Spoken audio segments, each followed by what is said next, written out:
Good morning, everyone. My name is Keiko. I will talk a little bit about part of my master thesis. Okay, it's a paper already.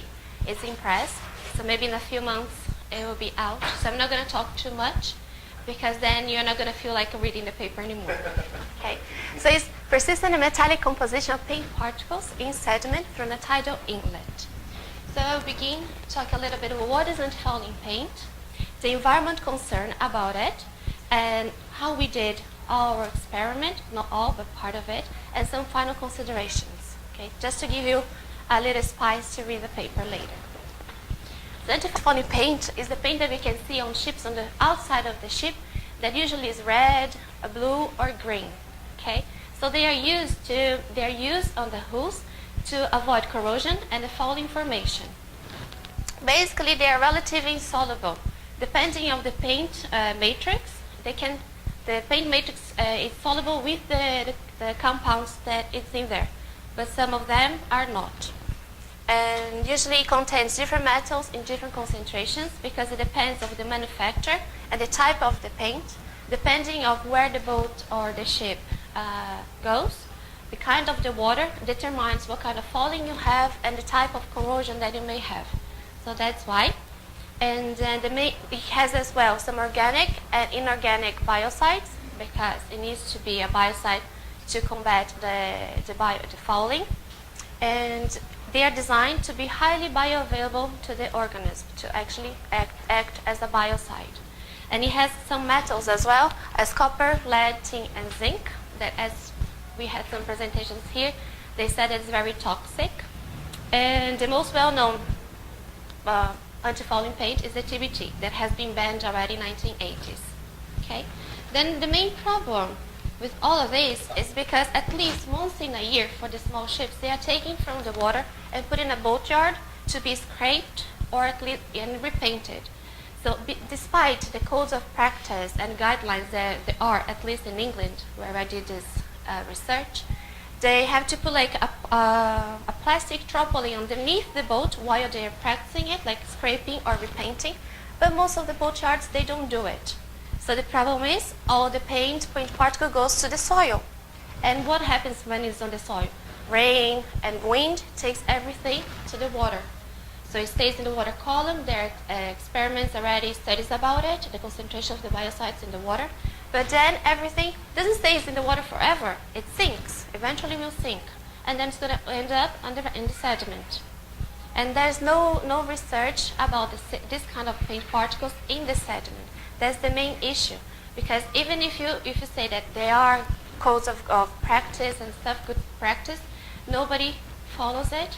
So the paints we went in the environment may be causing a adverse effect in the organism. Very. And nobody knows what kind of metals are there, because although the manufacturer tells you on the bottle of the paint what kind of metals they are, you don't know what's going to happen when it's out of the boat anymore. Okay, the concentrations, nobody knows.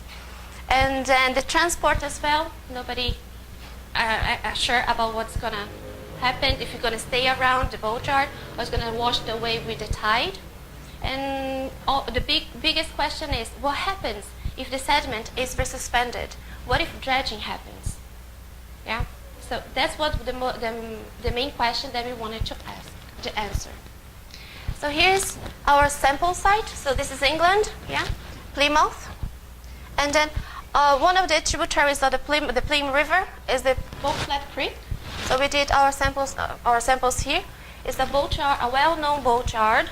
At least 100 years, says the story. And then we went there under the rain. We collect 2 cores, sediment cores. It was supposed to be 30 centimeters, but we couldn't go deeper because of the coarse gravel that we found. So the maximum depth was 16 centimeters. Then we took everything to the lab. We froze it to be able to take the core intact from the barrel. After it was frozen, we took the sediment out, we sectioned it, and we sieved through a 0.5 mesh, plastic mesh to avoid contamination. So then we obtained basically 2 fractions, the coarse fraction and the fine fraction. The coarse fraction, after dried, we took it to the microscope. So under the microscope, we could pick all the paint particles that we could find. It's very easy to find it because it's colorful. And the fine fraction, we freeze-dried. And after freeze-dried and ground, we did aqua-reader digestion to be able to detect metal, okay, by ICP-MS and ICP-OES.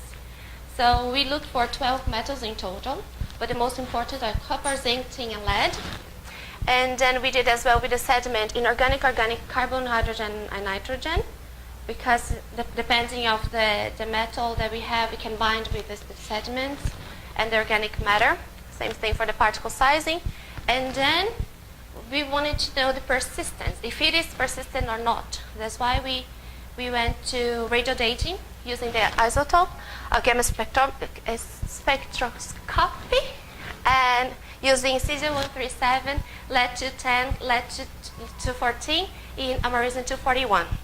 Okay, so we did the dating of the core. And then as the main results, we have many.